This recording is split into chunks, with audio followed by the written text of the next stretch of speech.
Good evening, everyone, and welcome to tonight's presentation of Life is a Dream, a celebration of Lewis Spratlan. I'm Kristen Donahue, president of the Pioneer Valley Symphony, and I would like to welcome our special guest this evening, the world-renowned and celebrated composer, Lewis Spratlan.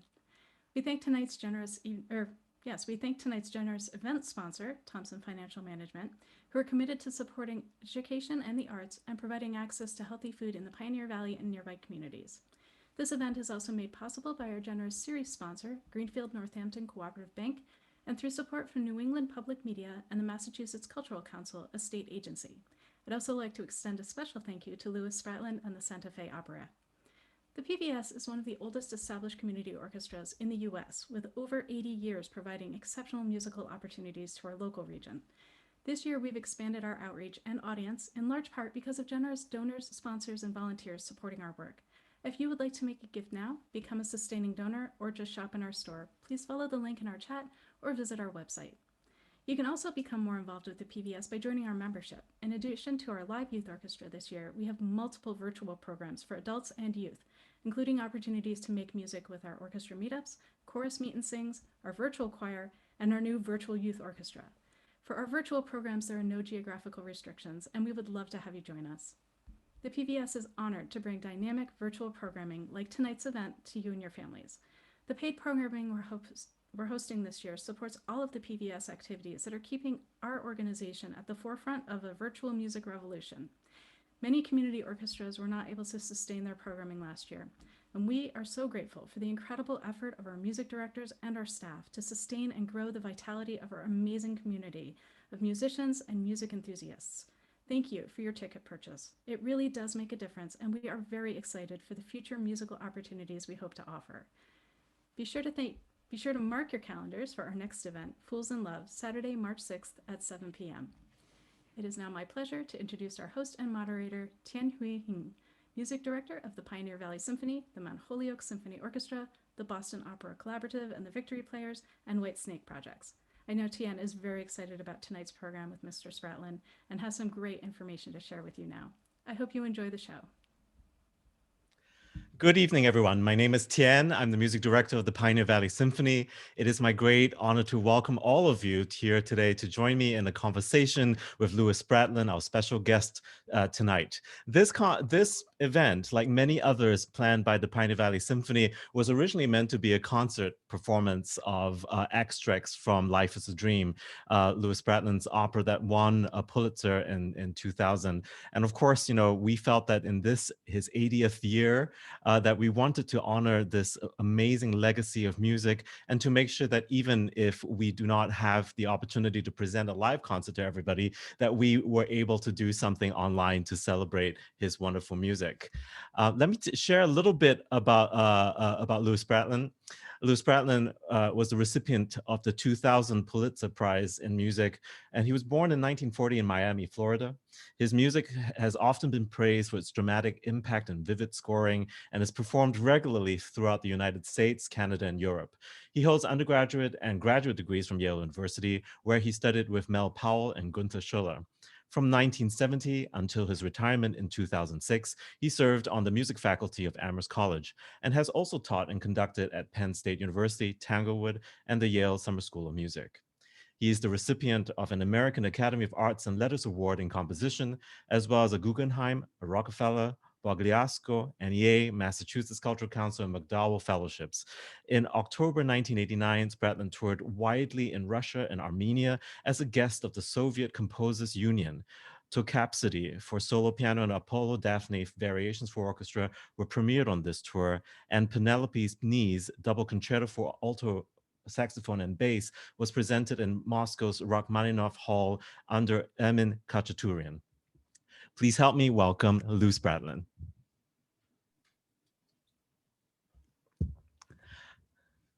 Delighted to be here. Thank you. Hi Lou, it's so great to have you here. And I felt like with firstly I want to say that the music that we heard, if you came early to this event, you heard a piece which when I looked through Lou's catalog again, I thought was incredibly prescient because it's a piece called Zoom, and what we heard was an excerpt from Zoom, and so Zoom on Zoom. But the first piece I want to introduce to everybody is an incredibly graphic piece in the sense that I feel that it was inspired by such a vivid memory of Lou's. And I just want to kind of begin with asking Lou to just explain a little bit about it. And then we'll go straight into music, and then we'll talk a little bit more after listening. Sure. In late November of 85 or 86, thereabout, I was in my studio and happened to glance out the window, and there were, as a huge mob of crows had settled in the trees outside my studio and were screaming at the top of their lungs. And it was a very rattling experience. I can't imagine what a cawing crow sounds like and multiply it by 100, and you have some idea about the racket that was going on out there. I got very rattled by this, and my thoughts turned to the Farmer's Almanac, which uses a gathering of crows as an imminent sign of a bad winter, of a cruel winter. And that in itself started generating all sorts of winter images. And I just sort of sat and stared and shivered and began to think of various images that were charged by this sound, and ended up with 9 vignettes of winter, which is in fact the subtitle of the piece.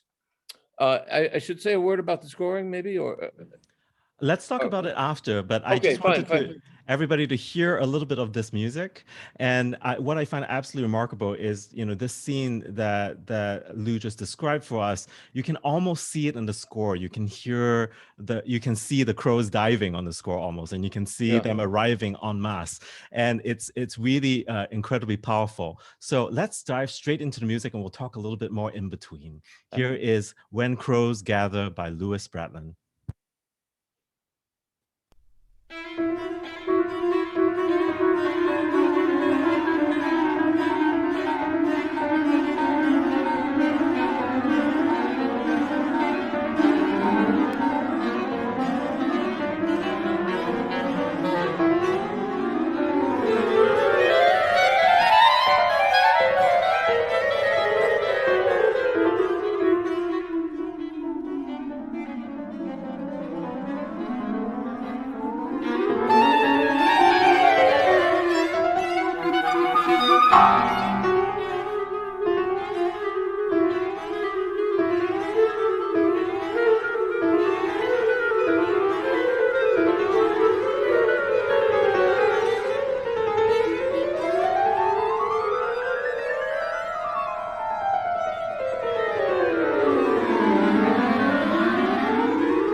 to those of us who have just joined us, that what you just heard was When Crows Gather. And we have a great point mentioned by Cully Wilkinson in the chat that it reminds us that a large gathering of crows is traditionally called a murder of crows.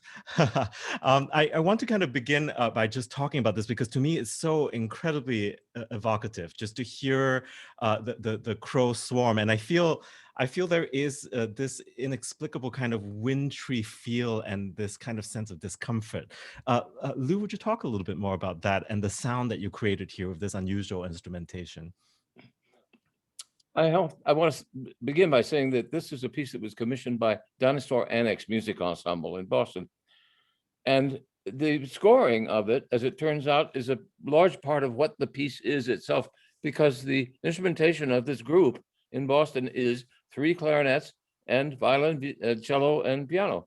It's a sextet. And I didn't particularly want to deviate from that, but it fell immediately in my lap, given what I described before of this gang of crows, this murder of crows, that there seemed to be something meant to be about that somehow, that this ensemble had wanted a piece from me, and that I had this experience with them.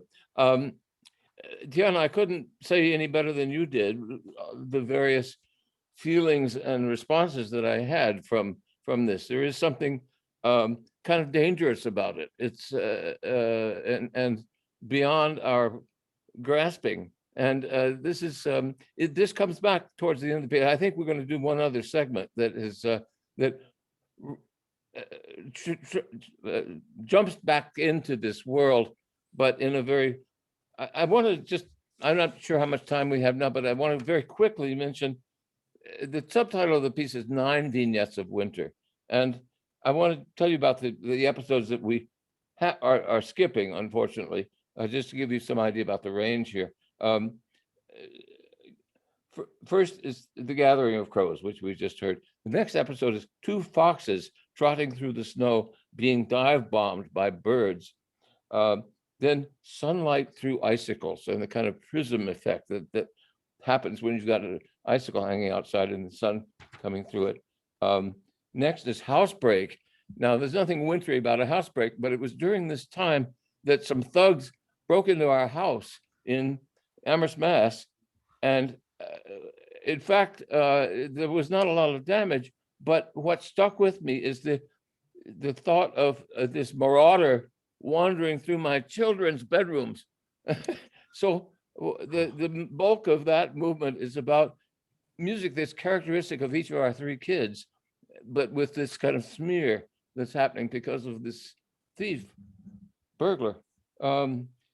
Next is Mother-in-Law, and this is my wife Melinda's mother, who suffered a stroke, alas. And this is a memorial to characteristics of hers that are very strong to me, which have vanished because of this stroke.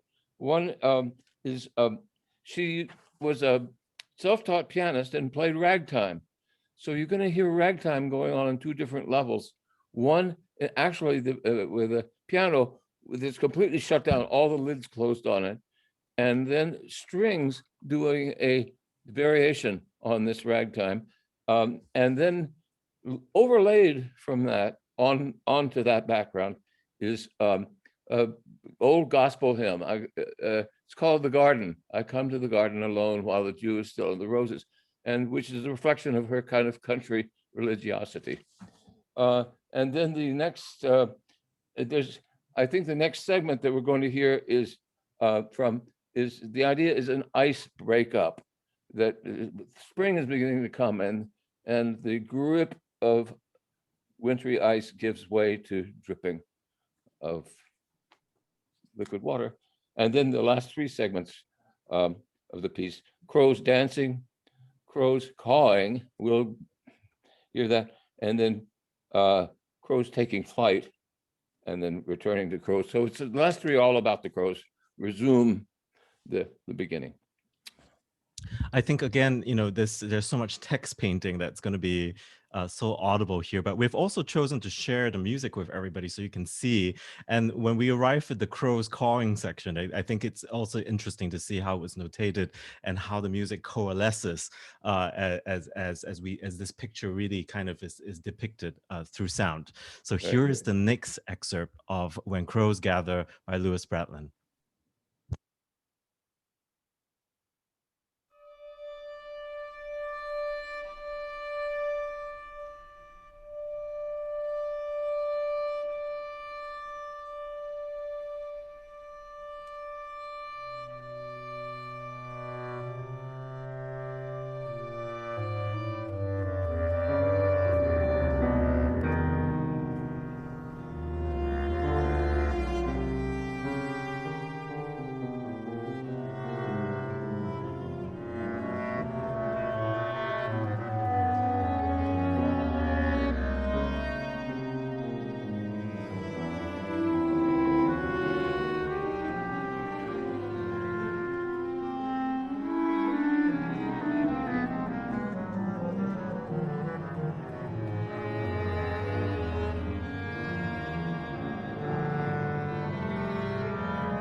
piece never gets old. It's a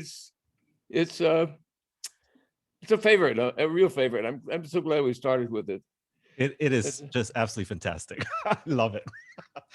Thank you. I love the sound of it. I love just how we can really kind of enter that imaginative space through this music. And you know, it occurs to me that, like, you know, there is just such a close observation of nature too, and of the, like, the way that the birds are interacting, and of the ice melting, and it's really, really awesome. And you know, to me, Thank you. one of the joys of this is also getting to know you as a person and to kind of connect this with the music, right? And I remember the first thing we ever talked about was actually a hike in the White Mountains. Yes, over lunch, right? Yeah. Yes, and just a plug for the Thirsty Mind here in South Hadley, Massachusetts. I remember that was happening there, and I remember just kind of you know, you had described to me this amazing ice cave, and Yes. you know, and this place that you had marked it out on the map for me to visit, and it's been one of my aspirations ever since then to go. It's still sitting on my counter. And would you just speak a little bit about, like, the importance of nature, because I remember you sharing with me just your passion for the outdoor. Well, yes, nature. It's been a very big deal for me as long as I can remember. I grew up in Miami, so it was a very, very different nature than we see in New England. All the same, the variety of oceanscapes and landscapes and bays and so on, and being able to see fish through the water, and the mangroves always spoke to me in a way that charged me up very much. Then when we moved to New England in 1970, I made some new friends who loved the mountains and in New England. Westerners don't call them mountains, they're little hills, but all the same, they're quite magical, particularly the White Mountains. And I fell in love with a chain just north of Mount Washington, the Mahoosucs, which is where the ice caves that you mentioned are located. It's about the prevailing ridgeline is around 4,000 feet at that point, and it's as if some giant hatchet came down and just carved this precipitous drop in the ridge. And the Appalachian Trail runs right through there, and you have to hike almost straight down 4,000 feet and then back up the other side. And at the bottom is a mile-long span where you're crawling over boulders the size of buses, or crawling I mean, it's this chaotic mess of huge stones and some smaller ones, but right in the middle of that, there's a cave that's formed by the way these boulders fell together that has ice in it 360 days a year, 365 days a year. And it's the ice never leaves there because the sun never gets down into it. And there's this wild mist that arises from this hole. You step into it's called Mahoosuc Notch, and you step into it, and immediately the temperature falls 30 degrees, and you make your way through this, and then you are confronted with it if you stay on the trail to come up the other side. Yeah, I've hiked there many times, but particularly just in the Green Mountains, generally a great deal.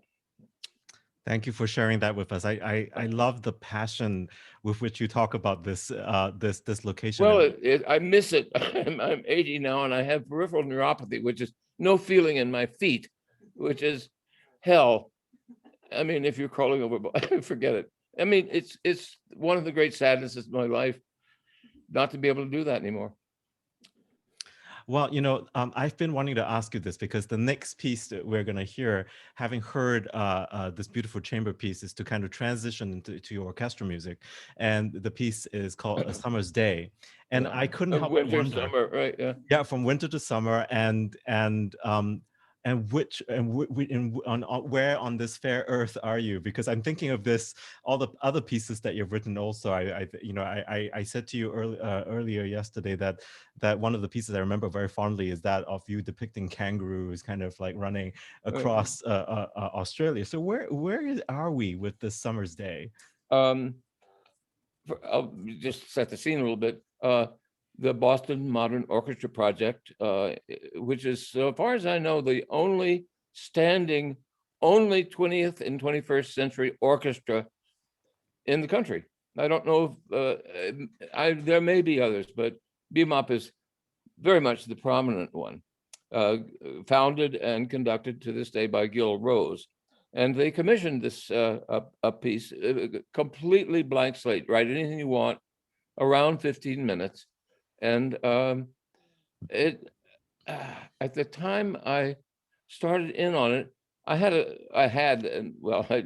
living in Pennsylvania now, so I no longer have, but for many years, I had a studio in the Berkshires, in the little town of Rowe, R-O-W-E. It's near Charlemont, Mass. And it's a wonderful, well, it has windows that look right out on Mount Greylock, which is the highest mountain in Massachusetts. And during the winter, when the trees are bare, there sits Mount Greylock. But we're talking summer now. So here we are in the summer. And it happened that when I started just ruminating about this piece, it was one of the most beautiful days of the summer. And I decided that I was going to try to capture the feel of that day in music somehow. And I thought about it for a while, and then I decided that's a little bit too long to spend on just one day. So I started collecting ideas about summer as a result, and here are some of them. It begins, I just made this up, it begins with a Gaelic style hymn to the summer solstice. It's the very first thing we hear. And it's very much rudely interrupted by pre-dawn nightmare, which is just that. And this hymn to the summer solstice gets eaten up. And then the next segment is pickup basketball game in the park, and nap after that. You're tired, you're finished with basketball, time for a nap. Then some sections we will not hear, at the computer, and then the next segment has a long title, Serene Evening, Soft Breezes, Crickets, A Distant Storm, and finally the last one, Starry Night. I thought about, but decided not to include At the Laundromat and Taking Hermione to be Spayed. So what we have left are the ones that are there. And we're going to hear I believe what we agreed upon is the hymn to the summer solstice, getting a little bit into the nightmare and then clipping that short so we don't spoil anybody's day. Let's hear that first and then jump on to talk about some of the other movements, shall we? Okay. Okay. Here is the summer's day, starting with hymn to the summer solstice.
So I've got to ask, what happened to the summer's day? It got gobbled up by the nightmare.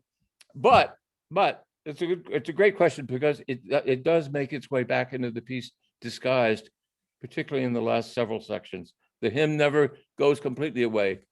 It comes back in a rather changed, but quite recognizably later on. Well, let us jump to something that is quite different. This is a summer's day, and this is the fifth section, the fifth movement, basketball game in the park. Yeah.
So much fun.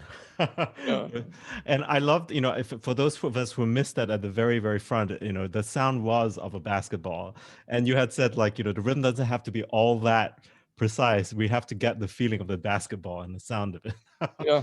Percussionists have a terrible time with that because they don't have the instincts of a basketball player who can be staring all over the hall, but they keep the basketball going. They were hovered, the percussionists were boom, boom, boom, boom, boom.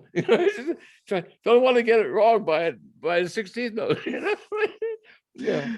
This is that curious experience when you tell somebody to play out of tune or out of time, they get perfectly in tune. Yes, Perfectly exactly.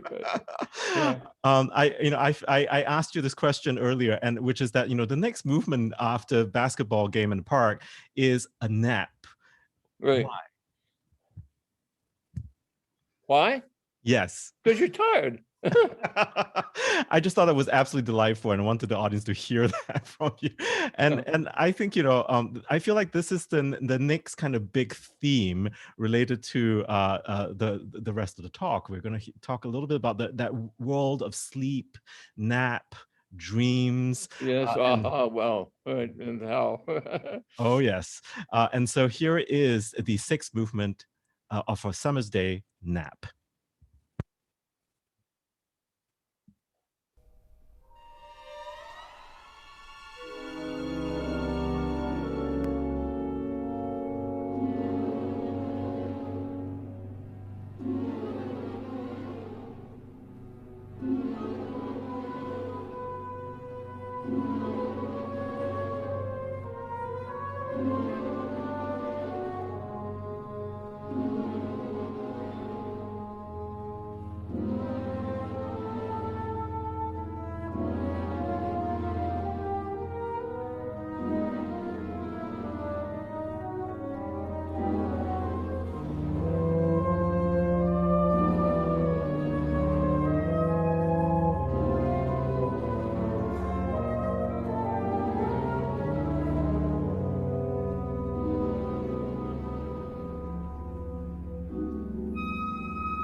Now that was some nap that was not exactly peaceful and Well, sometimes yes. they aren't.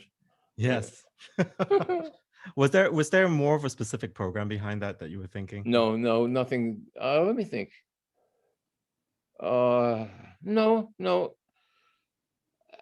it felt like a nap to me. I mean, the strings, which unfortunately were not showing in this cropped score, a little bit to me is just sort of the breathing that would go along with the tune. Yes. I have no program beyond that. I love that the string writing there and just the kind of feathery quality. Yeah. And at this point, I also want to just kind of connect a few dots for folks because, especially for the Pioneer Valley Symphony audience, this is the one piece by Lou that we actually played. Very And well, very, very nicely. Before your day, yeah, alas, I would yeah, love to have heard you lead it, but yeah, it was a very strong performance at the Academy of Music, packed house. yes, yes. Those were the days, right? We can't wait to go Yep. back into the concert hall, and Yeah. hopefully we will soon. I'm now going to pivot over to the role of the voice and of singers in your life, because of course, Belinda has been a big influence and one of your earliest. Belinda is my wife, but Yes, yeah, right. yes, yes. We should clarify. Right. And so, would you speak a little bit about just the vocal writing, Sure. voice in general, and your Yeah, imagination? when I was a kid, we were members of the Methodist Church, and I sang in the church choir from the. It was a big snazzy church, and it had sort of two different junior choirs in it. And I started, and I don't know, when I was 7 or 8 years old, maybe, singing, and it just sort of came up. And church singing was important to me. Um, and I have always sung. And when I went on to college, I joined the Yale Glee Club and also a small singing group there, and sang constantly every single day. I was singing one way or another. Melinda and I met in graduate school. She was well, at the time, a master's degree candidate in voice, and one of the treasured souls in our community there in the graduate school. Everybody much sought after, wanted her to sing everything, and she did very graciously. We collaborated. There was at the time, I don't know whether it's still in existence, an outfit called the Capella Cordina, shoestring chorale, that was put together and directed by Alejandro Planchart, a musicologist there at Yale. And it was in the heyday of the rediscovery of early performance practice. Noah Greenberg, people, I don't know if you would even recognize that name, but these pioneers who were taking care to re-examine the way the music actually sounded in its day. That was the objective. I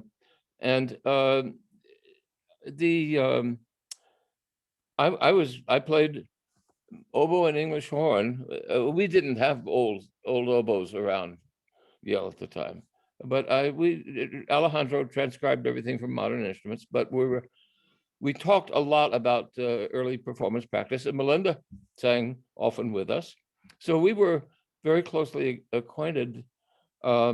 Then she finished a year earlier. She's older than I am, and she finished up at Yale and went off to New York to make her fortune as a singer, and did so for a while. But by that time we had gotten hooked up, and I visited her in the city frequently, and she sang with Gunther Schuller's Horizons concert series. She did tons and tons of new music there, and also just lots of freelance choral work.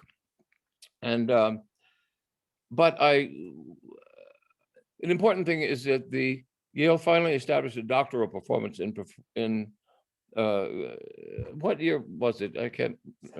In 1970, and Melinda was the first voice candidate for a doctorate from Yale, which involved going back and taking a few more courses, and importantly, to finally swing around to the point here, to give a full recital, and also collect reviews of work. The Yale program is really distinct. You go out in the world and you practice your craft. and you collect, you do all the things that a professional musician does. You gather them together and you present a portfolio of, I don't know how many years it was, establishing your credentials and she did that and became a wonderful and very, very broadly focused performer. And the reason I mention this is that before this graduate program, I wrote her a set of songs called Images, which, by the way, have animals are big in my output. You and I have talked about this before, and they're in the case of Images, the featured animals are chameleon and what's the other one? Oyster, right? But so she did a phenomenal performance. Is a performance of this very difficult but widely ranging song cycle, largely on Imagist poems. I've written many songs for Melinda. So this is a great sort of aside about my wife and our shared love of singing. But I've written a lot of choral music as well, not just solo things. In fact, the next one we're going to listen to is from a more recent piece of War. Would you share with us just a little bit about it? And we're going to listen to the second movement, Manifest Destiny. Sure. Andrew McGill was recently appointed the new choral conductor, head of the choral program at the University of Illinois. And for his inaugural season, 2013, he was appointed. 2014 was his first year there at the University of Illinois. And he commissioned me to write a piece with a very specific frame to it. The big piece on that program was going to be Vaughan Williams's Dona Nobis Pacem, Give Us Peace. And he wanted me to write a foil against which to make this entreaty for peace. And I came up with this 4-movement piece called Of War. First, second, and fourth movements are largely by the dramatist Connie Congdon, who is a very dear friend of mine and a wonderful playwright. I collaborated with her on the first 2 songs. The first is called the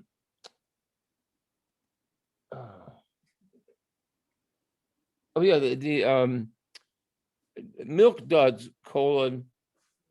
Exxon Has My Back, and it's talking about all the miseries that have occurred because of our thirst for oil. And the second is, and it's the focus there is a young recruit who has his milk duds taken away from him by the recruiting officer. The second movement, the one we'll hear, is called Manifest Destiny. And the point of view there is for a young soldier, a Native American in the Sioux tribe, who were, the whole history of the Sioux Nation is a horribly tragic one, but this specifically centers on the Battle of Wounded Knee, which was a catastrophe for the American forces and a great triumph, one of the few, by the Sioux Nation. And the point of view there is territory, not oil, but just territory. It begins with the single word it begins in a very Western military fashion. And the first utterance from the chorus is mine. And the response is no, ours. And then it goes on to talk about no property. So that's enough to get started with. And then it has distinctly Native American music that occurs in it as we go along. Here is Manifest Destiny from Of War.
And as I mentioned in the chat, that was also featuring Lewis Spratlan's son, Daniel Spratlan, who was the soloist on that track.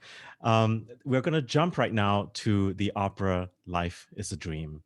And I always found the opening of the opera incredibly evocative, you know, this sense of silence, and for me, in combination to all the sounds that we've heard, the sense of winter behind the music.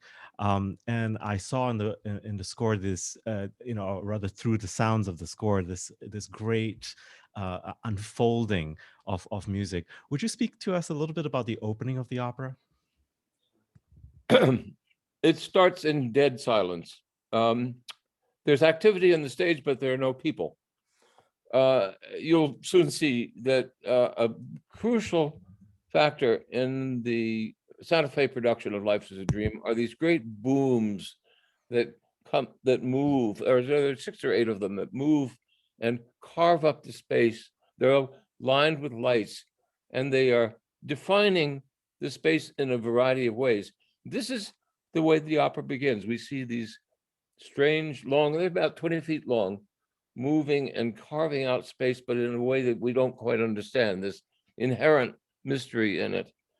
And the first sounds that we hear are very, very high harmonics in the strings, which begin, we don't hear all of this, but it begins a very gradual descent down to the depths. And the intervals that are employed, you and I haven't talked about this, but the intervals that are employed there are part of a crucial speech that the hero of the opera has later on, revealing, well, it's too complicated to get into right now, but it's a bit revealing of himself. And the pitches that we hear are plunging to the depths, that's the way the overture begins. It then goes on to what is very clearly a horseback ride, and which cannot have any meaning for us to begin with. What's this doing here, coming out of this very mysterious opening that we've had? It's later explained. that it's setting up the very beginning of the action of the piece, which is that the principal female character, Rosaura, is on a journey to the kingdom of that supports this opera in order to revenge a wronged love experience with a cousin of Segismundo's, Astolfo.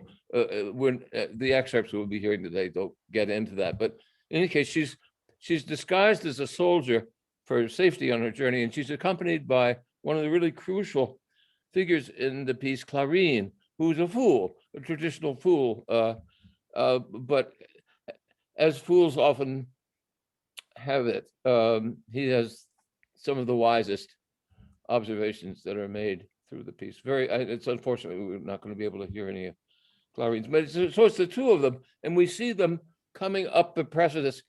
She's been thrown from her horse, and they're in the middle of complete wilderness, and they happen to bump, just wandering. They're blind. They have no idea where they are, and they run into this tower, and which is the jailing place of Segismundo, the hero of the opera. And we'll go on to hear that. Would you actually talk a little bit more about Segismundo?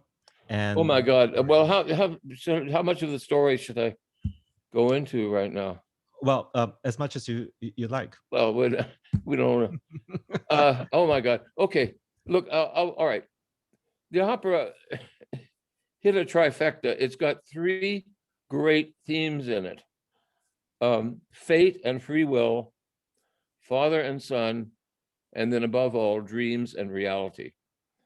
And each of them is tremendously important in this piece. The circumstance is that the king, Basilio, who is a frightened and pedantic ruler, gets signs from the stars that the son of his, who has just been born, would grow up to be a cruel and tyrannical ruler. And to spare his people that fate, he removes Segismundo, the son, Basilio, the king, and Segismundo, his son, removes Segismundo from society and exiles him to a tower, which is what Rosaura and Clarine run into in the wilderness there. And the word is given out that he died at birth.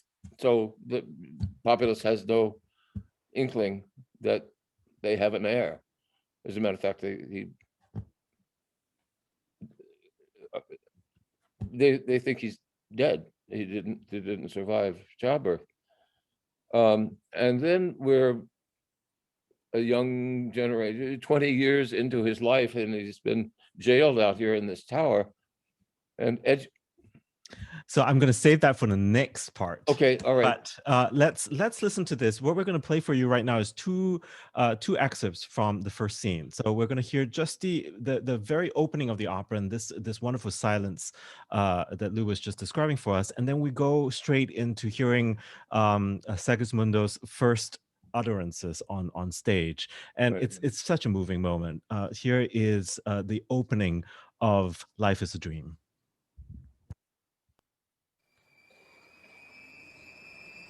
Good.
And here's the next segment, Segismundo's first appearance.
What a tremendous performance by the tenor there.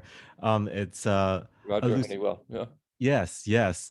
I wanted to kind of talk about the harmonic language here. The next clip we're going to hear is music from the court, followed by Basilio's recount of his visions that led to poor Segismundo being imprisoned in this tower. There's a clear kind of contrast there, I feel like, in the musical language. Would you talk a little bit about that? Oh Lord. Well, structurally, there's a huge difference between the two. One thing, a conceit that came to me early on in this piece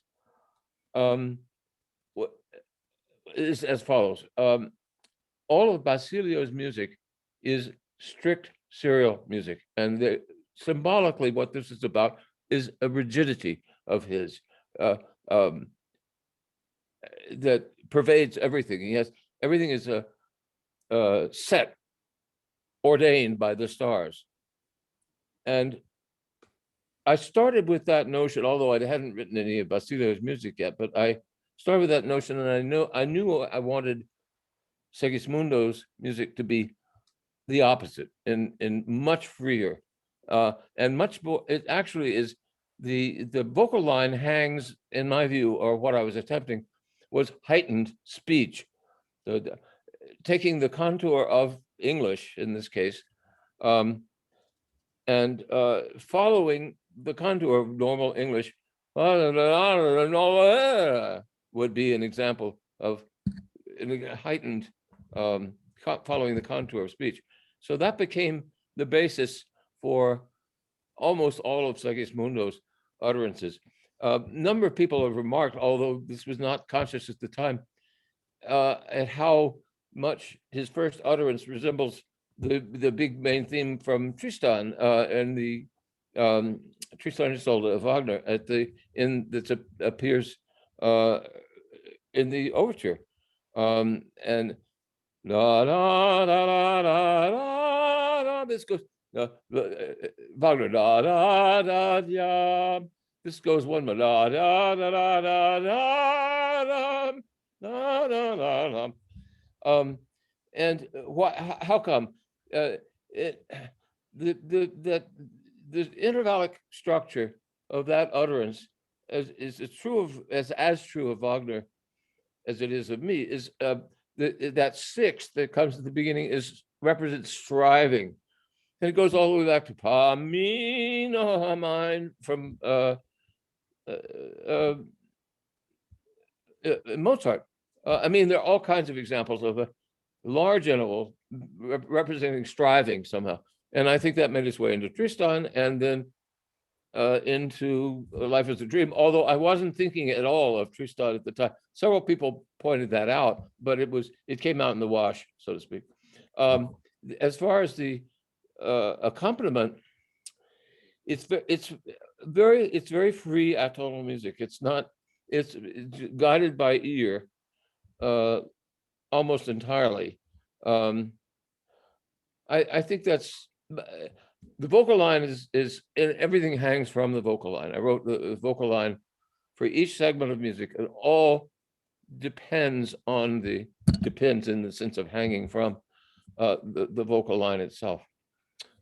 So let's hear two sections. One is the music that introduces the idea of the court, followed by Basilio's speech that talks about all the portents and misgivings. Here is, and I would be remiss not to acknowledge the wonderful generosity of Santa Fe Opera for sharing these clips with us so that we can all see a little bit from the original production. Here is music from the court.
Next up, we have Basilio's recount of his visions to the entire court.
And a big bravo to John Cheek, who has joined us here in the audience tonight for just incredibly difficult but amazingly well sung music in the form of Basilio's soliloquy that we just heard.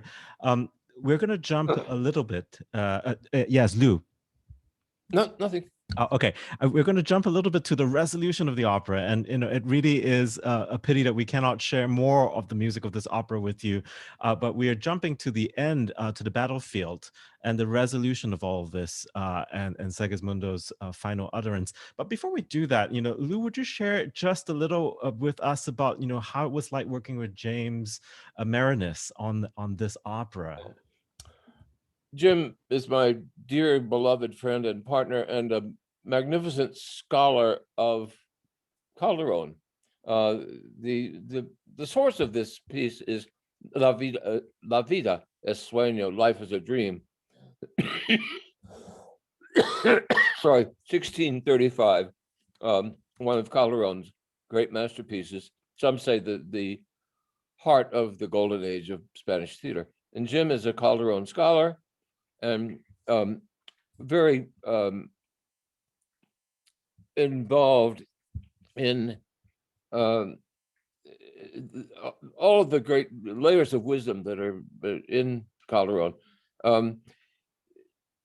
when I first received a commission from the New Haven Opera Theater, Herta Glatz-Redley, who was the director, placed in my hands a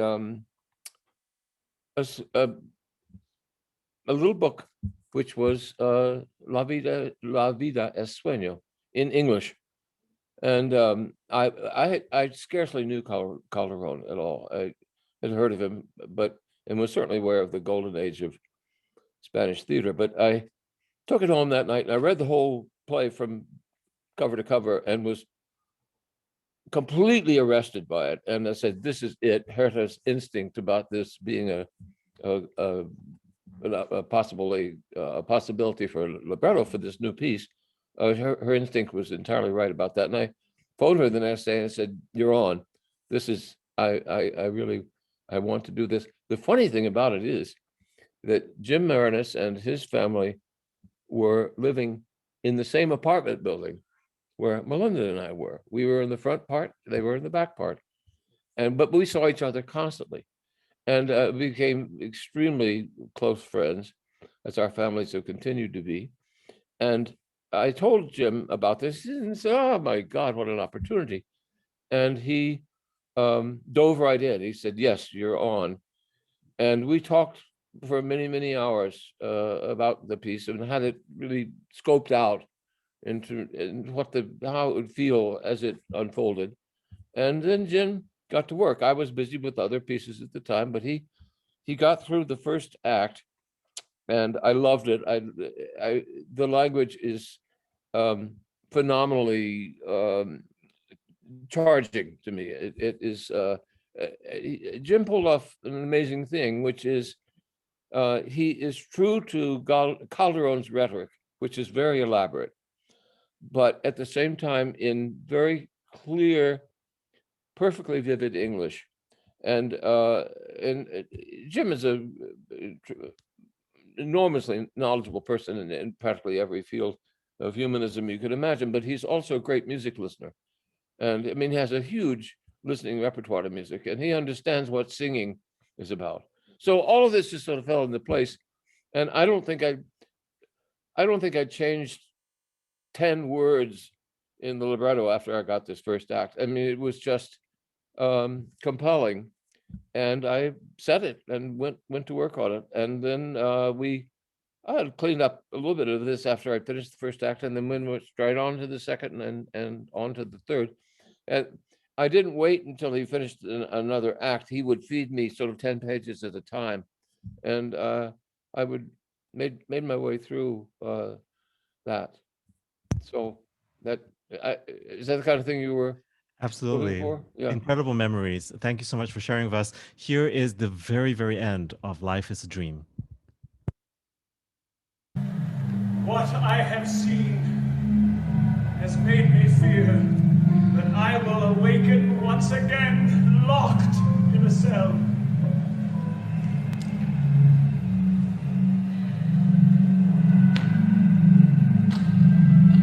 I know that happiness does not endure,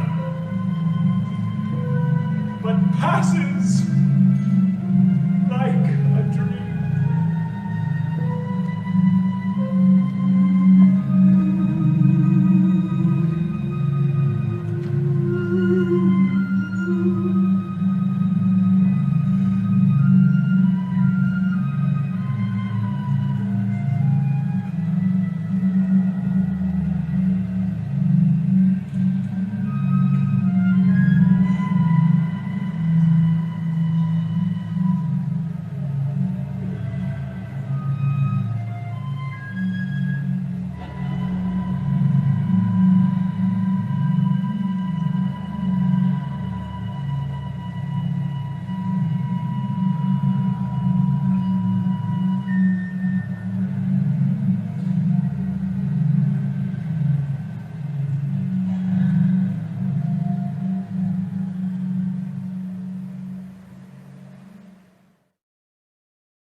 And that was again the wonderful the wonderful Roger Roger Honeywell as Segismundo at the very end, and that was from the Santa Fe production of Life is a Dream.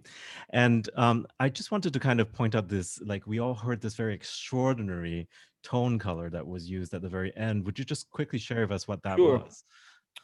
I should say that backing up maybe 3 minutes or so is the actual climax of the opera, which is much of the third act has been the official army of Basilio in battle with the people, a people's army, a people's uprising, who wanted they of course have finally discovered that Segismundo is their real prince.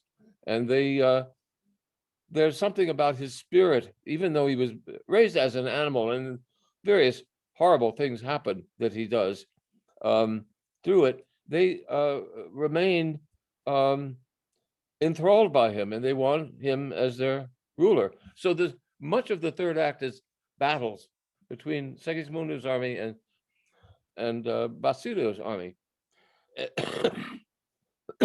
Things come to a climax. Segismundo's people have won the day. He has a sword, his great sword, ready to decapitate Basilio. And halfway through his swing, he stops and realizes that if he's going to be a great ruler, he's got to lose his impetuousness and passion. And at that moment, from that moment on, his singing voice disappears. The symbol there is that if he's going to prevail as a good monarch, he can't start chopping off people's heads. And things at that moment, when he fails to kill Basilio, this astonishing, or not to be immodest about it, but this strange otherworldly sound comes in, which is what you're referring to as woo. And that is something that I had thought of very early in the composing of this piece, that when this occurred, I wanted a complete change of environment, of musical environment. And I imagined this sound, and I achieved it by having all the members of this was pre-recorded, but all the members of the chorus blowing across the top of wine bottles, some large, some small. And it was recorded by the staff, the production staff at the opera, and mixed in certain way that it produced this kind of opalescent, enveloping sound, which came through, just flooded the hall and underlies this, his last utterances there. Wonderful. I wanted to talk a little bit about just the role of opera in all of your musical output, and to kind of bridge us into this last excerpt, which is from the opera "The Architect," about the life of Louis Kahn. Would you share a little bit about just how important this opera has been? Because this piece, and by the way, there's a great YouTube video out there about the genesis of Life is a Dream and its difficult a winding journey. But would you talk a little bit about opera in all of your music? Yeah, the funny thing is that I'm not an opera buff, or I had not been what one thinks of as an opera buff. Matter of fact, I probably hadn't seen more than 3 or 4 operas by the time I went off to Yale. I'd heard others, and Tristan was certainly one of them. The operas of Mozart were most important to me, Così and Don Giovanni, which I knew well, but I had scarcely come across Wagner. I mean, aside from Tristan, that music was not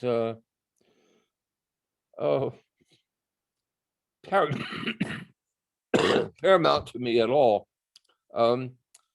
But when this opportunity to do an opera was presented, Yehudi Weiner, who was a close friend and a teacher of mine there at Yale, knew Herta Glatz Redlich very well.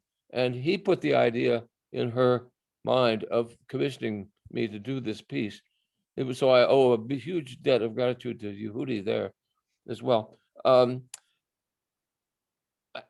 Though I had no hankering to write an opera particularly, but the opportunity came along, and I was so compelled by the Calderon when I read it that I had to do it. It just became, and it felt like the right time. This was in '75, and I worked on it for 3 years, finished it in '78, and then were you going to show that clip from the? No, oh, okay. There's a, well, I think on your website maybe there's a link to it. Okay, you can talk about that more, which is a good description of all the strange career of Life as a Dream. But let's not take the time to do it now. I will post the link for that YouTube video here. I just wanted to make sure that we use this precious time with you to talk about stuff that hasn't been covered yet. Sure. So, I want to say quickly, Life is a Dream was my first opera. I've just completed my fourth. The second was a San Francisco Symphony commission, which resulted in the opera Earthrise, with a libretto by Constance Conklin, who I mentioned earlier in terms of War. It was workshopped in San Francisco, and then the bottom fell out of the dot-com revolution, the dot-com dissolution, and their money ran out, and it was never staged.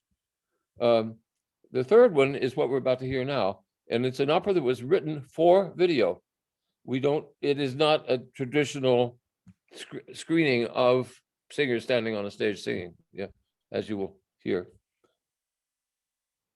And I would also point out that I think, if I recall correctly, this featured many local musicians, actually, right? So Mark Swanson was conducting. Yes. He, of course, is the orchestra director at Amherst College. And I know even members of the PVS were participating in this. So this actually... Gene Jeffries, horn player, Ellen Redmond, flute player from Smith. Yeah, this was a homegrown production. Yes, and Mark was the music director for it. Everybody, I should say also the libretto for Architect is my dear colleague Jenny Kallick, whom I shared many years, decades with at Amherst, and she's also one of the two authors of electronic music that is interlarded in the sub music. John Downey was her partner in creating the electronic tracks. John Downey is also here with us today, which is such a wonderful thing. So here is the very end of The Architect as the last piece of today. Please enjoy. This beauty has always been and will always be.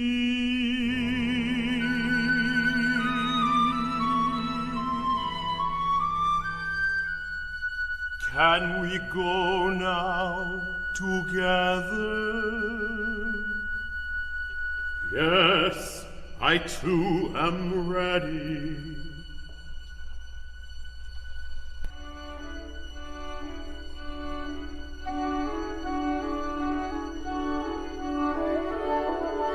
The water will run peacefully to the ocean.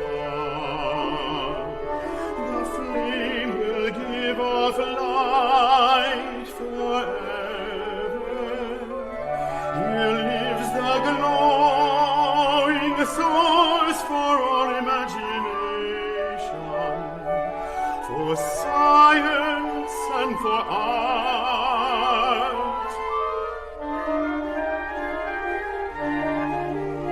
The water will run peacefully to the ocean. The flame will give off light forever.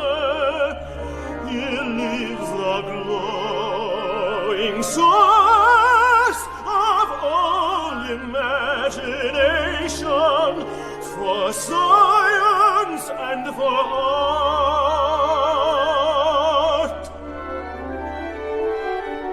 The water will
Thank you, everybody, for joining us with this this sprint through Lou's wonderful compositions. And of course, please join me in thank you, the wonderful Lewis Spratlan, for his music, firstly, and for joining us this evening. And Tian, I must say, this has been such a pleasure working with you and conceiving of this whole presentation. I mean, you're a very inspired guy, and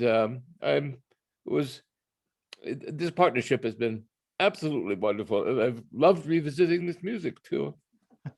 Thank you, Lou. And we now have the opportunity to pose some questions to Lou. So there are a couple of ways to do this. We have a question and answer option at the bottom of your screen that you could click on and actually post entire questions.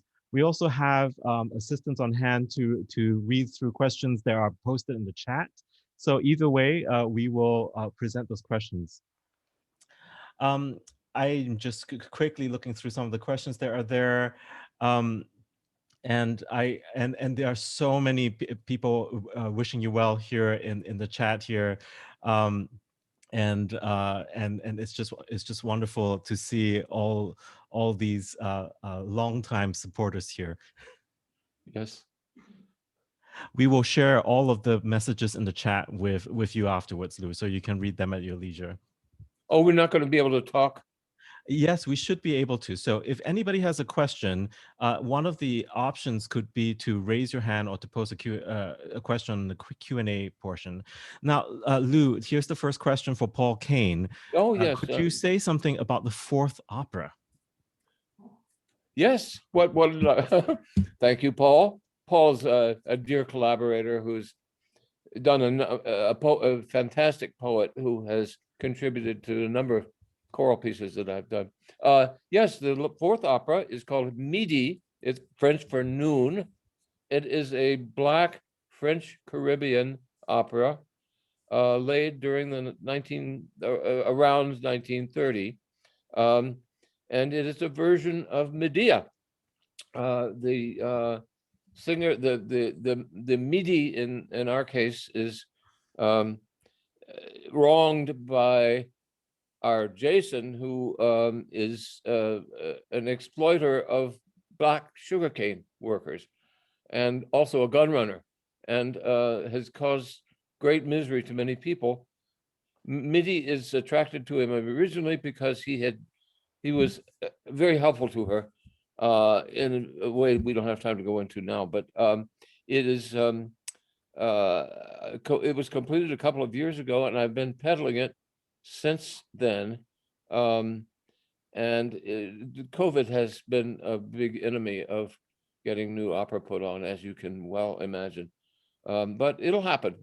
We'll get it done. Our next question is from John Downey. Could you tell us more about any upcoming works? And of course, you just mentioned it's tricky with COVID. Yeah, John, I can't see him, but yeah, I've been writing up a storm. It's been my one solace during all of this misery that's been going on. And I've written up a storm ever since it started. I'll do it. I don't have I just finished a piano trio. Before that, there was a sextet. Before that, a big dectet, 10 instruments. I'm going backwards in order. I have a piece that's about Hubble telescope images. That's we're hoping to do. I live near Philly now. We're hoping to do it ultimately at the Philadelphia Planetarium and project a lot of the Hubble telescope images that this piece is about. So I've been, I'll give a plug to one piece that's coming up this season still on May 9th through WGBH. BMOP, the Boston Modern Orchestra Project, will present the premiere of my chamber symphony, a big 30-minute piece that I finished 2 years ago and is finally getting an airing, but it will be a virtual airing. May 9th, 3 p.m. And I've got some well, and that's enough to say now. Yeah. Thank you. Here is another question from Daniel Spratlan. Who Oh, were some of Dan. your Hi. who were some of your compositional influences? Oh, Jackie Lord. mentioned you heard some Stravinsky in your music, and I know you were a fan of jazz. Tremendously so. Stravinsky, yes, but the Viennese as well. I love Schoenberg. I love him. I mean, I don't tolerate him. I love him. Webern, enormously important to me. Stravinsky, right up there. Not so much the neoclassical Stravinsky is the big early ballets, which I think are phenomenal pieces. I learned an awful lot about scoring from Stravinsky, but not just scoring. I mean, that schnoz, that big nose of his is prodded me a lot. That just the persona. Dan, I'm leaving out the classics when I mentioned this, and Bach is, my dearest composer of all. I know a huge amount of it. My son is a choral conductor, and he's of course tremendously involved in the music of the Baroque as well. I'm trying to think of any. Janacek, tremendously important composer to me.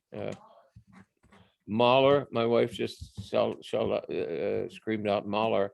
She didn't scream, she said it in a nice way.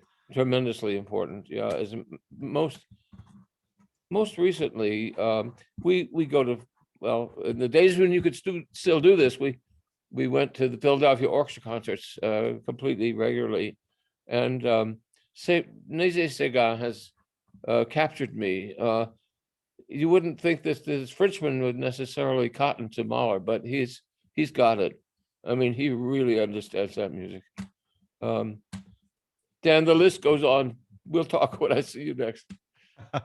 The next question is from Robert Holdsworth. When you listen to your own compositions, do you listen with appreciation or with a sense of self-criticism? Where you hear things that you would do differently if you did it now? Great question. Not so much the latter. Each piece is what it is, warts and all, and I don't. It's been very seldom that I've felt that was a bad move, and it's always a context in which it was the right move too. So I don't tend to back up, and I am not much of a reviser. I mean, there are certainly better and worse places in all of my pieces, I think. But I tend to, once I've conceived of a piece and really thought it through, most of the content of the piece is governed by that. And I feel that there may be what some listeners don't want to hear or think is but there's usually some reason why that's there, even the faulty places. Our next question is by Ted Brown. Bravo, bravo, Lou.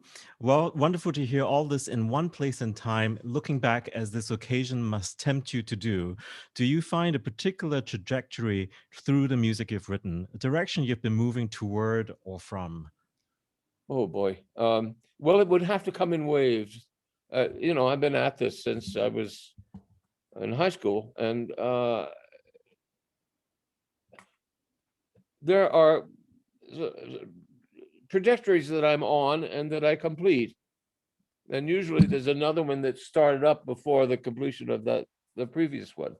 And there's I wouldn't say that there's I don't feel that I'm part of an ideology. I do not. I feel like I'm a rather stubbornly non-ideological composer. But I do strive for a certain musical truth in what I write. There's got to be something that's revealed by the piece. So it might be just a small corner of the heart, so to speak, or it might be Life is a Dream is loaded with huge political apparatus, and that's an extreme example, but what one has in the space of an opera. The palette is enormous, but even little pieces. I just finished a piece called Piano Suite, a chaconne. I'm sorry, a capriccio, a dirge, and a piece that I call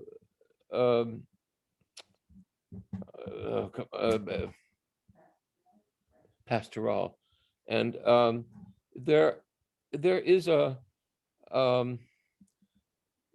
motif that runs through all of those pieces, where it's almost like you have a jewel and you look at it from many different perspectives, and depending on what faceting you see, they may not resemble each other exactly, but one is seeing a single thing from many different points of view. That is a very appealing idea to me, of taking some core principle and looked at it from different directions.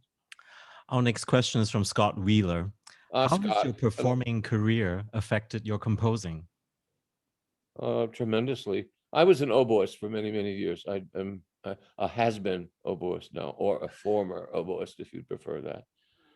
I started playing the oboe when I was in the 4th grade, and it has been it's revealed the whole world to me, because I had a fabulous oboe teacher in my senior year of high school, who was by profession a jeweler. Here I am in Miami, and he had a jewelry shop in Coral Gables, Florida, which is a kind of suburb of Miami, very rich. And he made a living that way, but he had been a student of Marcel Tabuteau, who was the founder of the modern school of oboe playing, was the principal oboist of the Philadelphia Orchestra for many years, and was the teacher for all the great oboists for generation after generation. And Balla was one of them. And he talked to the conductor of the Symphony in Miami into letting me sit next to him as an assistant oboist. I played on all the tutis and stuff. And I consider that one of the richest learning experiences I've ever had, because I noticed how instruments combined me. I could feel the double basses through my feet before I had my dreaded neuropathy, and it mattered. I mean, and I just remembered it was nobody ever talked about this. It was just something that I experienced, and of course the great literature as well. Played under Beecham, Thomas Beecham. I mean, Sikowski spent a week with us, and I mean, that's another angle to it. But so that I've forgotten the exact question, but how has it affected your composition? Oh, well, I didn't stop playing until about 10 years ago. I just was too busy with the writing, and it mattered to me. I mean, playing all of the great literature, I played tons with the choral forces in our area here. I would come get the oboe out, and I miss it. It's just a big hole in my life, but it affected. There was that isolated example that I gave you of Coral Gables, but it's look. There is no music without performing. I mean, it's a tri-way situation. I write it, he plays it, he listens to it, and it's or she, in all these cases. It's nothing happens without the participation of all three of those.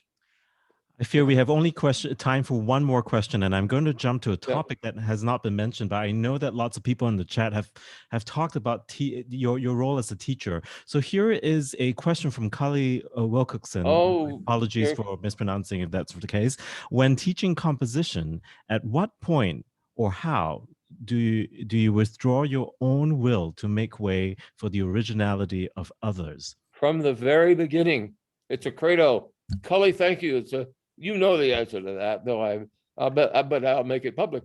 My whole view as a teacher is to get through to what is at the center of my students' musical self. That's what I'm just interested in, nurturing that, pulling it out and developing it, finding out what it is.